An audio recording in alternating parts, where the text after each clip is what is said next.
سلام بچه‌ها، من بهار باورزادم و بریم که خیلی سریع با هم نرم افزار ایلاستریتور رو یاد بگیریم. قراره تو این مجموعه ویدیوها خیلی مفید مختصر نرم افزار رو بهتون یاد بدم که سریع بتونین ازش به درآمدم برسین. همونطور که میدونین نرم افزار ایلاستریتور میتونه یکی از پردرآمدترین نرم افزارها واسه یادگیری باشه، به خاطر اینکه شما میتونید با این نرم افزار طراحی لوگو و هویت بصری انجام بدین که تخصص اصلی خودم هم هست و تو این چنل لوگو هویت بصری هم کامل بهتون آموزش میدم و کلی ویدیو هم گذاشتم. خیلی کارهای دیگه مثل تصویرسازی، مثل طراحی‌های کارهای چاپی، بسته‌بندی و اینا میشه انجام داد که میدونیم خیلی درآمد خوبی میتونه داشته باشه. پس بریم که از نصبش با هم شروع کنیم یاد گرفتن. خب بچه‌ها، من این سری نکات راجع به نصبش بهتون میگم. در واقع هیچ کار خاصی نداره. من از سایت صاف 98 دانلود کردم ایلاستریتور آخرین ورژن فعلی 2025 رو که ببین یه پوش است و یه فایل زیپ کلا. اینو میگیری میکشی بیرون که در واقع اکسترکت بشه. این پوشه هست. روی ستاپش دوبار کلیک میکنید تا این پنجره ستاپ باز بشه. تنها نکته هایی که داره بچه‌ها اینه که دسترسی به اینترنت و موقع نصبش خاموش کنین، چون که دارین از نسخه در واقع کرک استفاده میکنی. متوجه نشه. اگه متوجه بشم چیز خاصی نمیشه، فقط از برنامه ممکنه هر چند وقت بار خارج بشه که این خودش البته خیلی مخه. پس اینترنت خاموش، لنگویج رو بذارین روی ید عمل عربیه. این خوبیش چیه؟ این وقتی که دیدی بعضی وقتا با فتوشاپ ایلاستریتور کار میکنی، تایپ میکنی، حروف فارسی و چپ و چله مینویسه، اینو که بذاری روی این کانتینیو رو بزنی دیگه این مشکل پیش نمیاد. اینو که بزنی بچه‌ها این میاد تا آخر پر میشه، هیچ چیز تنظیمات خاصی هیچی نداره. اینم که لوکیشن نصبشه که اینجا نمیذاره من تغییرش بدم، تموم شد. هیچ کار خاصی نیست. من چون نصب کردم ضرب درش میکنم و به راحتی نصب میشه. حالا از اینجا اجراش میکنم. و یه نکته هم که دیگه بهتون بگم بچه‌ها، من نسخه آخر نصب کردم. باور کنید نسخه های مثلا کلا 20 تا 2025 هیچ فرقی زیاد با هم ندارن. نهایتا یه سری آپشنا اضافه میشه. تا 2017 هیچ فرقی نداره کلا. یعنی میخوام بگم اگه سیستمتون ضعیفه برید سراغ ورژن 2020. اگه رمتون اصلا زیر 8 گیگه برید سراغ ورژن 2017. هیچ مشکلی براتون پیش نمیاد اگه نصب کردین و دیدین برنامه کنده اجرا شد. خب این صفحه اصلی ایلاستریتوره. اینجا پروژه‌ای که من قبلا انجام دادم برام میاد که واسه شما فعلا خالیه. نیو فایل رو میزنیم. اینجا میخوایم یه صفحه برای خودمون درست کنیم که پروژه‌مون رو داخلش انجام بدیم. یه سری چیزا اینجا خودش از قبل براتون سیو داره. مثلا اگر قرار واسه مثلا واسه موبایل طراحی انجام بدین، این سایزهای موبایل رو داره براتون، وب، پرینت. ولی حالا ما میخوایم خودمون دستی سایزی رو وارد کنیم. اینو بچه‌ها روی سانتیمتر بذارین که اینجا بتونیم بر اساس سانتیمتر بهش بگیم مثلا من یه صفحه 20 سانت در 20 سانت میخوام طول و عرضشه. این قسمت کالر مود مهمه که اینو همیشه روی RGB بذارین، مگر اینکه بخواین کاری که چاپ میشه طراحی کنین، کار واسه چاپ طراحی میخواین بکنین، این روی CMYK باشه. و اینکه این رستر افکتش هم روی 300 که های هست همیشه بذارین. ولی کلا نگران نباشین اگه رو 300 نذاشتینش، به خاطر اینکه کلا ایلاستریتور نرم افزار برداری پیکسلی نیست. در نهایت با هر کیفیت و رزولوشنی بخواین میتونین خروجی بگیرین. و بعد این قسمت آرت بردم که یعنی یه صفحه میخوایم فعلا داشته باشه روی یک کرییت رو میزنیم. خب حالا این صفحه‌ای که برامون باز میشه، اول بهتون بگم بچه‌ها پنیک نکنین مثل اولین بار من با اینکه سالها فتوشاپ کار کرده بودم، این صفحه اول رو که دیدم این قسمت سمت راست اصلا نمیدونستم اینا چیان و یه خورده استرسی شده بودم، در صورتی که الان من میخوام توی یه قسمت همه اینا رو بهتون یاد بدم ببینید چقدر ساده است. فقط این که این ورک اسپیس از این بالا گوشه سمت راست رو روی اسنشال کلاسیک بذارید اول کار که همه این ابزارا براتون باز بشه و صفحه من بشه. خب این آرت بوردمونه، صفحه طراحیمونه. اولی که بگم این ابزار زوم اول از همه، با این میتونین یه کلیک کنین درگ کنین که زوم اوت و زوم این میشه که بتونین هر جوری میخوان تنظیمش کنین. حالا مهمترین ابزارهای ما بچه‌ها ابزارهای سلکشن، ابزارهای انتخاب که ببینید اگه دستتون رو فقط نگه دارین رو ابزارها، خود ایلاستریتور کامل بهتون آموزش میده که این چی کار میکنه. اینجا نوشته سلکشن، زیرش نوشته select entire object، یعنی ما با این ابزار میتونیم کل یه آبجکت رو جابجا کنیم، سلکت کنیم. ولی این یکی جفتیش که توپره، موس توپره، این دایرکت سلکشنه، یعنی سلکت ان ادجاست انکر پوینت داره میگه، یعنی میگه هر انکر یا هر گره رو میتونین به تنهایی جداگونه بگیرین و تغییرش بدین. با این میتونیم جزئی تر و بهتر خودمون رو تغییر بدیم. دوتاشو خیلی نیاز داریم. حالا نشونتون میدم. و ابزاری که دیگه میخوام تو این جلسه بهتون بگم ابزارهای شیپ، باشون مثلا رکتانگل، مربع، دایره، مستطیل اینا هستن. بکشین و با براش آشناتون کنم و پاک کن و اینایی که خیلی خیلی خیلی استفاده داره. همینا هم بلد باشین اول کار عالیه. خب حالا من میام با همین ابزار مربع یا رکتانگل رو کلیک میکنم روش. اگه یه دونه کلیک بکنین رو صفحه و درگ کنین میبینین که دارین مستطیل به هر شکلی که میخواین میتونین بکشین و به محض اینکه دستتون از روی کلیک بردارین این شکل شما کشیده شده، یعنی رسم شده. حالا اگر میخواین مربع دقیق بکشین یه بار دیگه نگاه کلیک کنین، این دفعه شیفت رو نگه دارین، نگاه کنین تبدیل شد به مربع دقیق. من این مربع دقیق میکشم فعلا.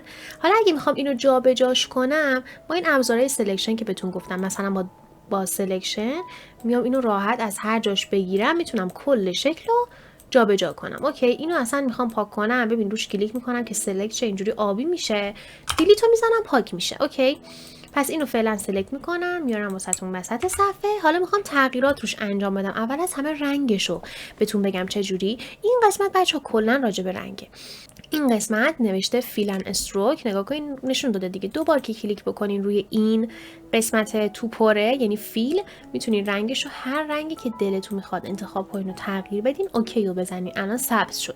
ولی میبینین یه استروک یا یک حاشیه سیاه دورشه. اگه اینو بخواین پاک کنین چی؟ کلیک کنین اول اصلا شکلتون سلکت بشه، بعد یه دونه کلیک بکنین روی این استروکه بیاد جلو. حالا این گزینه که نون هست و اگه بزنین استروک کلا پاک میشه. من اگه میخواین رنگش رو تغییر بدین باز دوبار کلیک کنین روی استروک و یه رنگ خاصی بهش بدین. اوکی رو بزنین. چرا رفتش؟ مثلا یه رنگ خاصی الان بهش دادیم. خب حالا میخوایم شکل رو تغییر بدیم. بچه‌ها اول از همه با ابزار دایرکت سلکشن که دیدیم هیچ اتفاق خاصی نمیفته، فقط جابجا میشه. البته میشه ها با ابزار سلکشن، ببین میتونین گوشه ها رو بگیری، بزرگ کوچیکش کنی، شکلش رو تغییر بدی یا شیفت رو نگه داری همونجوری که هست بزرگ کوچیکش کنی. این از این. حالا با ابزار دایرکت سلکشن خوبیش اینه که شما دیگه میتونی هر کدوم از این نگاه انکر نوشت، هر کدوم از این انکر یا گره ها رو روش کلیک کنی و بعد درگ کنی که هر کدوم از انکرها رو جداگونه بیای تغییر بدی. ببین مثلا من اینو اینجوری میارم بالا، اینو این شکلی. البته الان انکر رو سلکت نکرده بودم، انکر رو سلکت میکنم جداگونه تغییر میدم. اگه این ضلع شما روش کلیک کنی، روی مسیر کلیک کنی ناکن، تو میتونی اون ضلع رو جابجا کنی و این خیلی باحاله، خیلی به ما دسترسی میده. یا این ضلع رو میخوام بیارم پایین، این یکی رو میخوام اینجوری کوچیک کنم، بعد حالا این انکره رو بزرگ کنم. پس ببین کامل دسترسی داری که این تمام این اضلاع و این نقطه ها رو تغییر بدی. علاوه بر اون شما یه کار دیگه هم میتونی بکنی که خیلی باحاله. این دایره ها رو میبینی شما کلا رو شکل یه دونه کلیک بکنی با دایرکت سلکشن، به ازای هر زاویه‌ای که شما داری به تو یه دونه دایره هم داره میده. زاویه تیز که داری دایره هم داری. اگر کلیک کنی روی دونه از اینا و بکشی به سمت داخل، گوشه ها رو برات داره چیکار میکنه؟ راوند میکنه، چه میدونم کرو میکنه، یعنی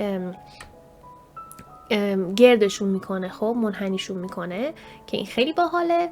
و اگر که بخوای یه دونه خاص رو فقط، چون الان اینجوری نگاه کن همشون داره گرد میشه، اگه بخوای یه دونه خاص رو تغییر بدی کافیه روی دونه از این دایره ها یه دونه اول کلیک کنی، آبی میشه دورش، نگاه کن، بعد بیا اینو جابجا کن، یه دونه اون خاصه فقط داره جابجا میشه به همین راحتی. من یه دونه دیگه مربع میکشم با شیفت و ابزار رکتانگل. حالا روی میخوام براتون تغییرات انجام بدم.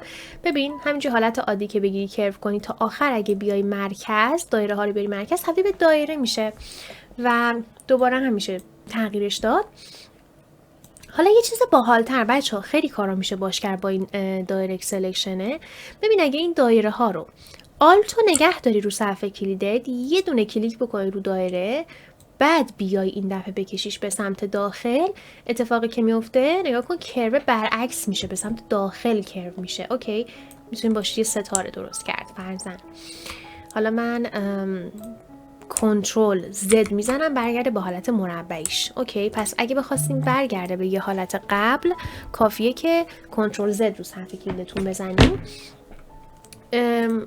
یه بار دیگه میگم، آلتو که نگهداری یه دونه کلیک کنی و بعد کرو کنی به شکل ستاره‌ای کرو میشه. یه دونه دیگه مربع درست کنم این بمونه. خب حالا این دفعه یه کار دیگه، با دایرکت سلکشن آلتو نگه میدارم، به جای یک کلیک 2 بار کلیک میکنم روی این دایره و بعد به سمت داخل میبرمش. این دفعه اگه دقت کنین ببین دیگه نمیشه، چرا این به شکل خط صاف این شکلمون و گوشه ها رو برامون تغییر میده. اوکی، پس این هم از این. یه دونه دیگه مربع درست میکنم با نگه داشتن شیفت. اینا رو همه رو بچه‌ها سلکت میکنم برم بالا. اینم بهتون بگم کلا اگه بخواید یه شکلی رو جابجا کنین که بلدین، ولی اگه خواستین مثلا چند تا شکل رو با هم جابجا کنین یا سلکت کنین، چند تا روش مختلف داره. شما میتونین با همین سلکشن یه کلیک بکنین رو قسمت خالی صفحتون، درگ کنین، این نقطه چینایی میبینین براتون ایجاد شده تا جایی که مثلا هر تعداد شکل این نقطه چینا رو بخوای با این نقطه چینا در بر بگیری همشو با هم برات اینجوری سلکت میکنه. چی گفتم؟ منظورم اینه که اگه این نقطه چینا هر تعدادی از این شکلات رو در بر بگیره اون شکلا برات سلکت میشه، حتی اگه کامل در بر نگیره. ببین الان مثلا قسمت بالاشون من فقط اینجوری در بر گرفته ولی کامل شکل تو سلکت میشه. مثلا این سه تا سلکت شد، این دوتا اصلا سلکت شد. اوکی، ولی اگه با ابزار دایرکت سلکشن این کارو بکنی اون اتفاق نمیفته. مثلا نصف شکلات سلکت شده بخوای جابجا کنی ببین چی میشه، در واقع واقعا نصف شکل سلکت شده و همون از همونجا به بعد داره برات جابجا میشه. پس این کارو با سلکشن انجام بدیم. به هر حال حالا دیگه چه کارهایی میتونیم روی این مربع انجام بدیم؟ میخوام مثلا الان ازش کپی بگیرم. فرض کن که میخوای از یه شکلی کپی بگیری. خب یه راهیه که اکثرتون حتما بلدین دیگه، کنترل سی اگه رو صفحه کلید بزنی کنترل نگه میداری، سی رو میزنی، دوباره کنترل نگه میداری، وی رو بزنی، یه دونه از شکلت بعد کپی میگیره. این تو فتوشاپ هم و خیلی دیگه نرم افزار دیگه هم همین جوریه. ولی این یه خورده کنترل سی کنترل وی خورده وقتگیره. در آینده اینقدر میخواین سرعت کارتون رو ببرین بالا، مطمئن باشین اینقدر سرتون شلوغ میشه، هر چقدر شورت کات های بیشتری بعد باشین خیلی کلا بهتره. یه راه آسون ترش چیه؟ شما آلت رو صفحت نگه دار، آلت رو صفحه کلید، حالا یه کلیک اینجوری کلیک میکنی، درگ میکنی، اینش رو سلکت میکنه. من هنوز آلت رو نگه داشتم بچه ها، پس میتونم هر شکلی که دلم بخواد اینجوری بگیرم و اینجوری ازش کپی بگیرم. خیلی باحال و خیلی کارتون رو سریع میکنه. چون آلتو نگه داشتم از همه داره کپی میگیره. آلتو که رها کنم دیگه کپی نمیگیره و میتونم شکلامو جابجا کنم. پس اینم از اینا همه رو سلکت میکنم، حذف میکنم که خیلی شلوغ نشه اینجا. پس این شورتکات ها رو حتما تو ذهنتون بسپارید. حالا من ادامه اینا رو میگم دیگه تو ذهنتون موندگار میشه. خب بچه‌ها یه چیز دیگه هم بهتون یاد بدم. خب مربع رو که یاد گرفتیم رسم کنیم، این که هیچی. حالا شکلای دیگه، من اگه روشی راست کلیک کنم شکلای دیگه اینجوری زیر این قرار داره. مثل شکل بعدی هستش که راوندد چیز رکتانگل، که این همون رکتانگلیه که دورش راوند شده که خب ما این کارو دستی هم بلدیم انجام بدیم. پس این مثلا نیازی به این ابزار اصلا نداریم. من که تا حالا ازش استفاده نکردم، نمیدونم چرا اینا قرار دادن. دیلیت رو صفحه که بزنی پاک میشه. راست کلیک میکنم، ابزار بعدی الیپس توله که این دایره میکشه، دایره و بیزی. اگر که در واقع شیفت رو نگه دارم دایره قشنگ کامل میشه.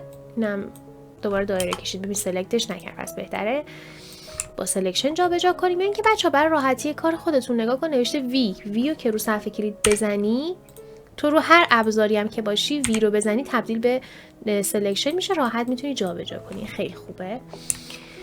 خب دیگه چی دیگه دایره داشتیم، ابزار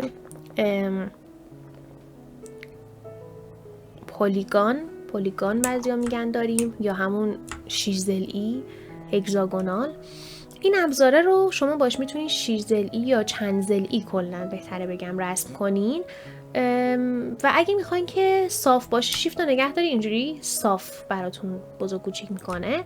که الان من اینو رسم کردم، بریم ضلعای دیگه‌ش هم یاد بگیریم. خب بچه‌ها برای ضلعای دیگه‌ش کلیک میکنی فوقش، اگه میخوای صاف شه شیفت هم نگه میداری، حالا این مهم نیست. ابزار بالا، علامت بالا رو صفحه کلید که بزنی این پسلاش هی اضافه میشه. خب علامت نشانگر بالا، پایین رو بزنی از زلاش کم میشه. این شد 5 ضلعی، 4 ضلعی که همون مربع طوره و 3 ضلعی که همون مستطیله، یعنی میتونی باش مستطیل هم رسم کنی. اینم از این. راست کلیک میکنم این دفعه ابزار استار یا ستاره. این چی کار میکنه؟ خب مشخص ستاره رسم میکنه، ولی بازم این هم میتونی تعداد دست و پاهاش رو در واقع بیشتر کنی با نگه داشتن، با زدن همون کلید بالا و پایین رو صفحه کلیدت. خیلی باحاله که کمترین حالتش اینجوری ستاییه و بیشترین حالتش هم که دیگه بی‌نهایت دیگه. ببین چقدر قابلیت داره ایلاستریتور که میتونی هر شکلی رو میخوای باش درست کنی. حالا ما فعلا یه ستاره دیگه کلید پایین رو نگه داشتم همینجوری تا مثلا 5 تایی بشه. خب اینم از ستارمون. حالا همین ستاره قابلیت هایی داره. اولا که شما اینجوری میتونی بچرخونیش، همه شکل‌ها همینجوری انا که میشه چرخوندشون تا مثلا فرض کن صافش کنم. اینجا هم دایره داری. این دایره هر رو که شما بزنی، این همون دایره هست دیگه که کرو میکرد گوشه ها رو. ببین چه شکلی میشه. اینو فعلا تا آخر کم میکنیم، کاری باش نداریم. یه دایره دیگه اینجا داری، این مهمه. این دایره ها رو در واقع پایین بالا که بکنیم، این میزان شعاع این دایره، شعاع داخلی ستاره کم و زیاد میشه. یه دایره هم اینجا داری. اینو اگه بیشتر یا کمتر بکنی، شعاع بیرونی دایرت داره زیاد و کم میشه. ببین حتی به سمت داخلم میره که خیلی باحاله. پس اینم از ستاره. حالا بریم سراغ ابزارهای دیگه. یه ابزار دیگه که خیلی پرکار بوده بچه‌ها، پاک کنه. شما پاک کنه، ببین حالت عادی اگه سلکتش کنی بخوای باش پاک کنی هیچی پاک نمیشه، فقط این بنده خدا پاک شد. کنترل زد بزنم چیزی پاک میشه که سلکت شده. ببین الان من پاک کنم خیلی بزرگه، اگه بخوام سایزشو کوچیک کنم 2 بار کلیک میکنم روش، از قسمت سایز میتونم سایزشو کوچیک کنم، میتونم این شکلی مدلشو تغییر بدم، زاویهشو عوض کنم. الان من میتونم این قسمت ستاره‌مو پاک کنم، مثلا فرض کن اینجوری. خب پس اینم از پاک کن که به کارمون میاد، فقط باید شکل حتما سلکت شده باشه. و ابزار بعدی که خیلی کاربرد داره و ابزار پنتوله بچه‌ها. اینجا نگاه کنین، پنتول. یکم بچه‌ها کار باش قلق داره معمولا گیرن. اینو دقت کن، اینجا دیگه هیچ مشکلی نخواهید داشت. فرض کنین ابزار چیه بچه‌ها؟ یه کلیک هر جا می‌خوایم بکنین انگار شما یه میخی رو یه جایی وصل کردین و الان دیگه یه میله یا یه نخی، حالا یه نخی بهش به اون به اون میخ وصل، این دیگه نمیتونی اینو تغییر بدی، این انکره رو. میتونی حالا بری یه جای دیگه دوباره یه کلیک دیگه بکنی و اینجوری همینجوری هی باهاش شکل بسازی به این شکل.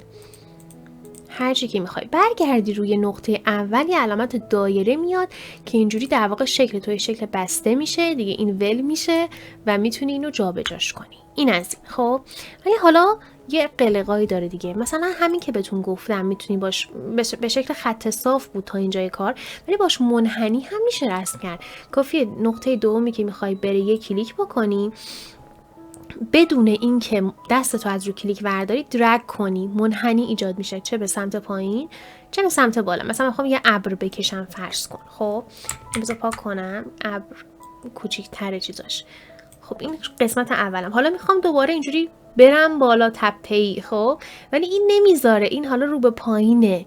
اینا رو اعصاب بچه‌هاست معمولا نمیدونن. کافیه یه دونه کلیک بکنین رو نقطه قبلی، رو انکر قبلی که یه دونه کلیک بکنیم برمیگرده و حالت اولیش خط صاف میشه که دوباره میتونیم اینجا یه کلیک بکنیم و اینو باشیم منحنی دوباره درست کنیم. دوباره به همین صورت یه کلیک میکنم اینجا منحنی، یه کلیک میکنم منحنی. اینجا دیگه نمیخواد کلیک کنم، من خودم میخوام اینوری باشه این قسمتش. اوکی، اینجا میخوام خط صاف باشه فرض کن. اینجا یه کلیک میکنم که شکل بسته شه اما دستم از روی کلیک بر نمیدارم، مثلا اینجوری فرض کنم. خیلی زشت رسم کردم، بهتر بود که اینجا بیام این قسمت بعد منحنی. مثلا فرض کن این یه ابره که از این قسمت میتونیم رنگشو مثلا سفید کنیم یا اصلا فیلشو برداریم کلن یه استروک داشته باشه. ببین پس اون قدم سخت نیست. حالا یه سری چیزای دیگه، یه سری قلقای دیگه هم داره. مثلا شما اینجوری که داری باش رسم میکنی، خب الان اوکیه، مثلا فقط استروکه. خب شما میتونی اینجا بهش رنگ بدی، داخلش رنگ بشه، رنگو برداری حالت استروکی فقط باش کار کنی. خوبیش چیه؟ خوبیش اینه که شما هنوزم مثلا وقتی یه شکلی رو میکشی دیگه تموم نشده اون شکل، تو میتونی با ابزار دایرکت سلکشن بیای و همه این نقطه‌هایی که زدی رو تغییر بدی مکانشون رو، کل شکل تو میتونی باش عوض کنی. چجوری؟ دایرکت سلکشن رو بزن بزن روی یکی از این انکرا.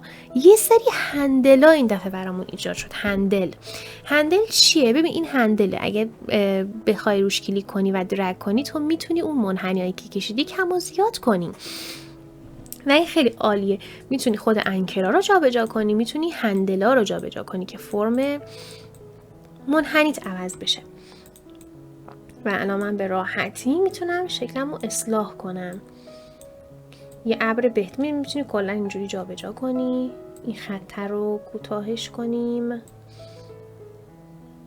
کار با هندلا اینجوریه که بچه‌ها باید با یکم خودتون بشینین اینجوری باشون کار کنی، تمرینی، که قشنگ بیاد دستتون، وگرنه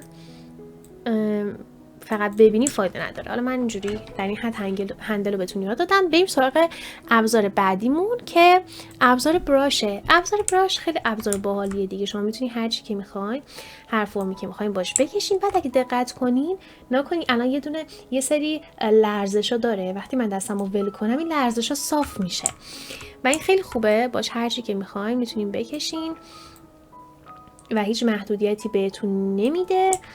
بعدش هم بازم میتونین با دایرکت سلکشن اینم باز میتونین انکراش و هندلاش رو همش رو جابجا کنین. این از این. حالا شاید بگید میخوایم فرم براشمون رو تغییر بدیم، کار نداره. اینجا ما یه ابزار، یعنی یه پنل براش کلا داریم. اگه نبودش از منوی ویندو میایم پایین براش، اینا براش روش کلیک میکنین که براتون باز بشه. میتونین بیارینش اصلا اینجا بذارین بغل دستتون، اینا کامل جابجا میشن. اینجوری هم که برش دارین میتونین آبی که شد بذارینش داخل این ستونه. اوکی. خب این ابزار براش همه بچه‌ها اینجا یه سری نقاط داره. من 2 بار رو هر کدوم، اولا که بگم اینجا خودش یه سری چیزای پیش‌فرض داره. مثلا این حالت مداده، نگاه کنی من زوم کنم، حالت مثلا مداد طوره. 2 بارم که من رو بیسیک میذارمش، 2 بار که رو هر کدوم از اینا کلیک کنم تنظیمات براش من باز میشه. من میتونم مثلا سایزش رو تغییر بدم. از اینجا میتونم اینجوری یه خورده تیزش کنم، اینجوری هم میشه زاویه‌ش رو، یا از اینجا میشه زاویه‌ش رو تغییر بدم.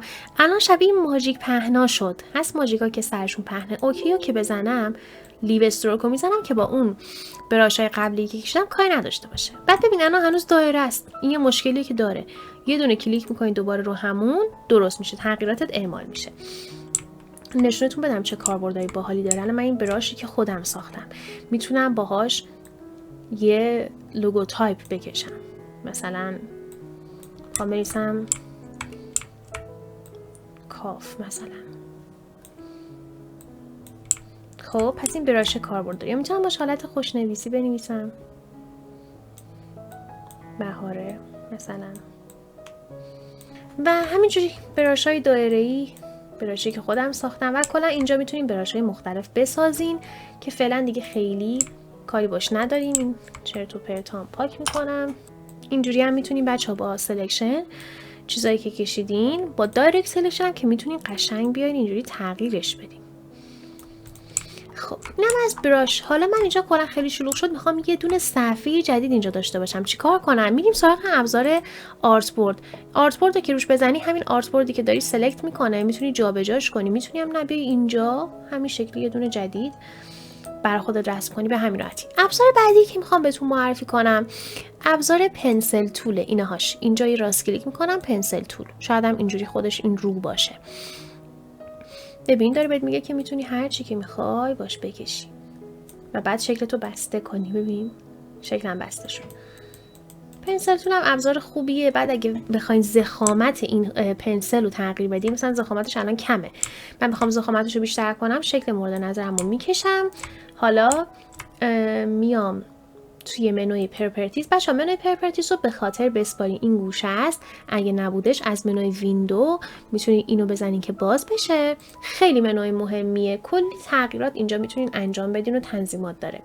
تو منوی پرپرتیز وقتی که این سلکت باشه یه بخش براتون میاره اینجاست. خب اپیرینس، فیل و استروک. فیل که همون رنگ داخلی بود، یادتونه که یه کلیک که روش بکنم مثل رنگای پیش‌فرض اینجا داره. اینجا هم که بزنین باز خودتون میتونید رنگش رو تنظیم کنین، قطرش چکونی. اینجا گریدینت کاری باش نداریم. از اینجا هم میتونستین، هیچ فرقی نمیکنه. این که فیلشه، اصلا فیل من نمیخوام اصلا. خب اینجا نوشته استروک، یعنی اون حاشیه دورش. اینجا نوشته 1 PT. اینو اگه من زیاد کنم ضخامت زیاد میشه. حالا یه خورده بد شده اینجا، فکر کنین مثلا شاید بگی اینجا تیز بود چرا اینجوری شد. این استروکیه که ببین این شکلیه، یعنی چی میگن، سطح مقطعش صافه. اگه بخواین یه شکل تیز بکشین و مثلا همین قلبه، خب این قسمتاش تیز بشه، یه سری تنظیمات داره بچه‌ها. به غیر از اینجا کلا ما یه منوی داریم به اسم استروک، اینه 3 تا خطه. باز نبودش از منوی ویندو میتونیم بیاینش. اینجا هم میتونین ضخامتش رو تنظیم کنین. این گوشه ها میبینین این 3 تا گزینه رو، این دوتا رو اگه رو وسطی بذارین این شکلی میشه. اگه رو این باشه خط صافه، اگه رو این باشه گرد میشه گوشه هاتون. اینم میبینی، اینم نوشته الاین استروک. الاین استروک یعنی که استروکتون اینجوری وسط باشه یا اینجوری بیاد به سمت داخل. میدونی چی میگم؟ یعنی شما این خط این دو بیرونیه رو کشیدین، خطتون میخواین از وسط خطتون ضخامت ایجاد بشه یا از به سمت داخل ضخامت ایجاد بشه یا اصلا به سمت بیرون. این نکات هم هست که میتونین تنظیم کنین خودتون هر جوری که دوست داشتین. پس اینم شد پنسل تول. حالا تو پروژه ها و تو کارا بهتر بهتون نشون میدم، مثلا خیالتون راحت باشه کاربرداشو در حد کلی فعلا بدونین. بقیه ابزارا بیشتر دیگه الان اینجا به کارمون نمیاد. بذار من اینا رو پاک کنم. ابزار تکسته که خیلی به کارمون میاد بچه‌ها، ابزار تایپ منظورمه، که شما یه دونه کلیک بکنین یه متن پیش‌فرضی بهتون میده، میتونین یه متن دیگه ای تایپ کنین. یه لحظه من کیبوردم روی حالت دیگه ای بود.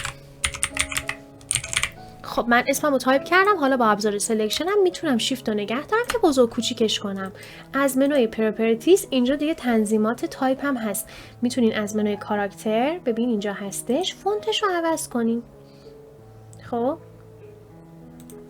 مثلا این فونته که اینجا میشه فونت رو عوض کرد، اینجا میشه سایز رو عوض کرد، اینجا فاصله بین خطوط که ما الان یه خط بیشتر نیست و اینجا فاصله بین حروف که تو منفی باشه کم میشه، مثبت باشه یعنی فاصله بین حروف زیاده، صفر هم که حالت طبیعیشه. اینم از ابزار تایپ خیلی به کارمون میاد. هم بهتون گفتم هم یک کلیک کنین باهاش میتونین تایپ کنین، همین که باهاش یه باکس ایجاد کنین، یعنی یه دونه کلیک نکنین، کلیک کنین درگ کنین یه باکس ایجاد میشه که میتونین تو قالب این باکس بنویسین. وقتی نگاه کن وقتی بیشتر می‌نویسم دیگه نشونم نمیده که اینجا میتونم با دایرکت سلکشن با سلکشن بزرگش کنم که همه متنمو بهم نشون بده.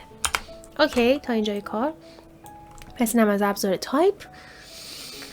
و دیگه چیزی که برای جلسه اول میتونه خیلی مهم باشه، به نظرم مهم‌ها رو گفتم دیگه. فقط یه چیز دیگه هم بهتون بگم، اونم اینه که خب این وسط چینش میکنه، چپ چین، راست چین. بذار من فارسی هم براتون بنویسم. اینو 2 بار کلیک کنین کل نوشته‌تون سلکت میشه که فارسی میکنم. کیبوردم و با آلت و شیفت فارسی بنویسم براتون. ببینید فارسی نویسیش هیچ مشکلی نداره. فقط یه نکته دیگه بهتون بگم. ببینید مثلا شما این دایره رو اومدی یه رنگ خاصی گذاشتی، خب بعد میخوای که مثلا این مثلث هم دقیقا شبیه این دایره بشه، هم رنگ دورش مثلا رنگ دورش مشکیه، خب این مثلث میخواد دقیقاً رنگ این بشه، هم رنگ دورش هم رنگ داخلش. خیلی سخته که دقیقاً رنگ اینو پیدا کنیم دیگه، کاری نداره. کلید آی رو صفحه کلید رو میزنیم، آی دراپر میاد دستمون که اینه هاشش. بچه اگه کلید آی هم نزنین از اینجا ابزار آی دراپر رو میتونین بردارین و یه دونه کلیک. ببین این سلکت الان یه دونه کلیک رو هر چی من انجام بدم، یه دونه کلیک بزنم، این دقیقاً مثلثمون رنگ اون چیزی که روش کلیک کردیم میشه. حتی رو براش کلیک کنم رنگ مثل براش میشه. پس همین دیگه، چون که خیلی سخته که این کار رو چند بار انجام بدین. آی دراپر که شورتکاتش هم هست آی رو صفحه کلید رو به خاطر بسپارین. خب بچه‌ها برای جلسه اول کافیه. جلسه دیگه بعدی یعنی جلسه دوم بعد همش میریم تو کارهای سخت که میگم منظورم که دیگه حرفه‌ای، پروژه محور، خیلی سریع همه چی تو عمل دیگه بتونه بدونم، چون الان با ابزارهای اصلی آشناییم، بقیه‌شون رو دیگه توی حین کار و پروژه یاد میگیریم.